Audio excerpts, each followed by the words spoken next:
Welcome back to 15th Street Automotive. We're looking at a 2017 Chevy Suburban.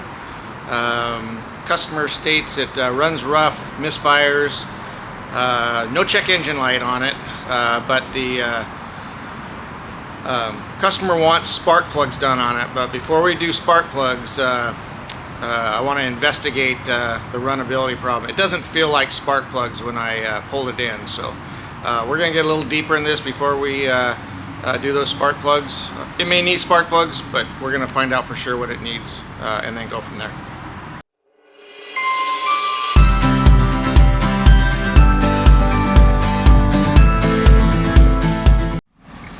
Alright, sitting in the driver's seat of this Suburban, you can see there is no check engine light on. It's got a little bit of a rough idle, just kind of a lopey idle. Not really a misfire. I don't think spark plugs are his problem. But you can see the tire pressure monitor light is flashing. I think this thing has a bad sensor in one of the wheels, so that's not what he's here for. So we're going to ignore that for now. But let's look at scan data and see what we see if there's any clues in there. So if we go to codes, there are codes stored in there, but but not setting the check engine light. So PO172, PO175, fuel system rich bank 1 and bank 2. Those should be relatively simple to check out. Let's look at data. Yeah, data. Let's get fuel trim. Okay, yeah. Oh, yeah. So the long-term fuel trims are -22 and -18, bank 1, bank 2. So it's definitely taking fuel away. It's definitely seeing something rich in there. See if there's anything else in here.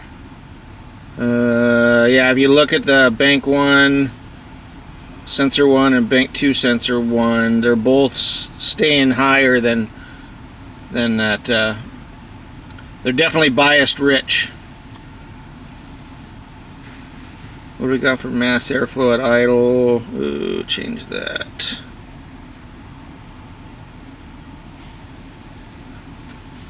Yeah, 4.1. That's certainly not excessive reporting on the mass airflow. Sometimes when the mass airflow reading is reading, if it's biased high, it will be it'll add fuel to the system. That's not the case here.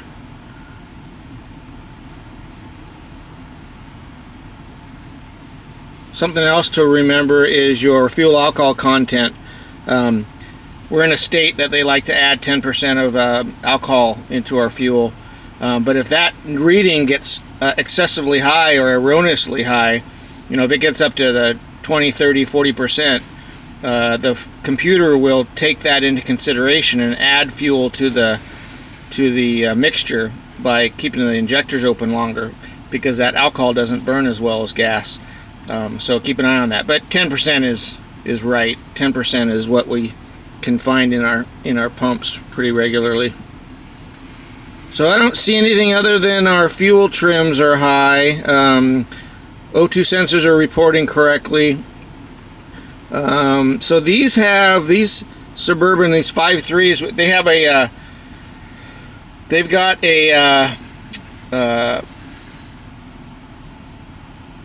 gasoline direct injection system, and there is a mechanical high pressure pump on the back of that engine that has had problems with leaking. It'll leak fuel vapors or raw fuel sometimes into the crankcase, and then the PCV system can pick up on that. So likely, if I usually check to see if there's any parameters on the scan data that are out of whack, any sensors that may be reading wrong. If I don't see that, then it's a quick, easy check to check the direct injection pump on the back of that engine. Let's get underneath the hood and take a look and see if we can't decipher if that's our problem. Alright, so what we've got on the scanner here, I've got graphed the long-term fuel trim for bank 1 and long-term fuel trim in bank 2. And they're pretty much even right there, and it's at -13 and -15. So the computer's taken away 13 and 15% fuel trim from the injector. So basically it's closing those injectors faster than it would normally, trying to combat a rich condition. So you can see it on the graph here, that's 11%.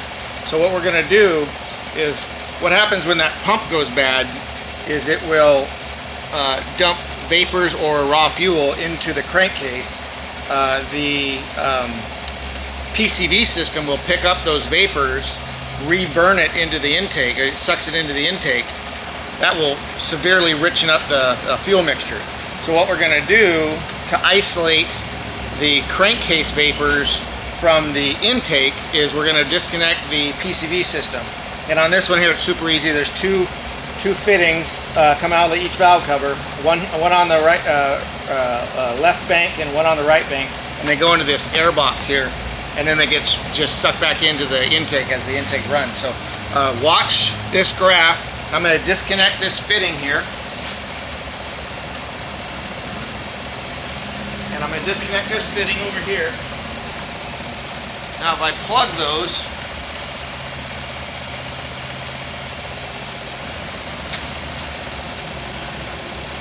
so as you can see, that graph has gone up to, we're at +7, +9 respectively on the fuel trims.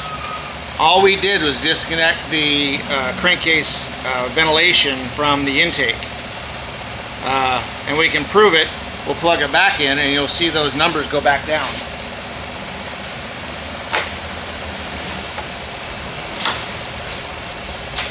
So now watch this.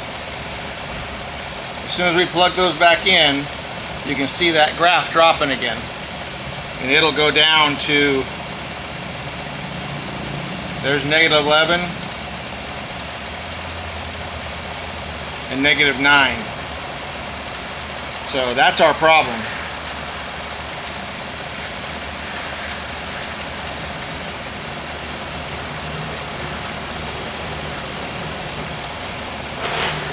Let me change the scale on this and we'll make it more obvious.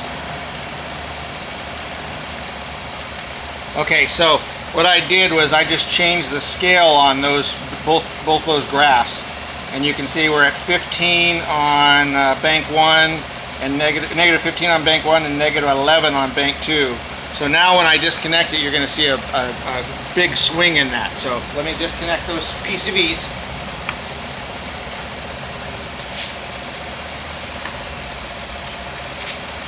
Now watch this thing change. So now it's real obvious.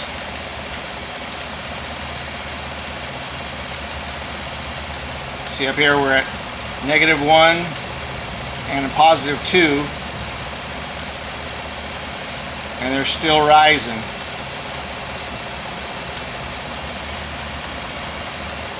Now I can plug those off to eliminate any outside air, and they stay high. So our problem is with the check engine light and running rough is excessive vapors, excessive fuel in the vapors in the crankcase. So super common problem with that high pressure pump. We can it's not a big job to do. We're going to pull the intake off of that, pull the pump up, and see if we can't see the evidence of that thing leaking. What it'll do, this one is pretty minor. This one's only going to -10% when it's all connected.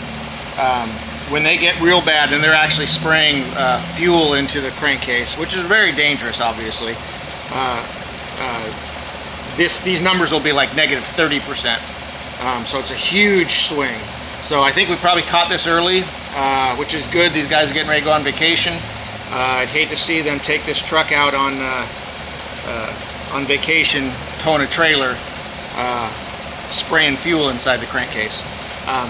But spark plugs isn't going to fix this problem. It's going to take a little bit more, it's going to take a little bit different job.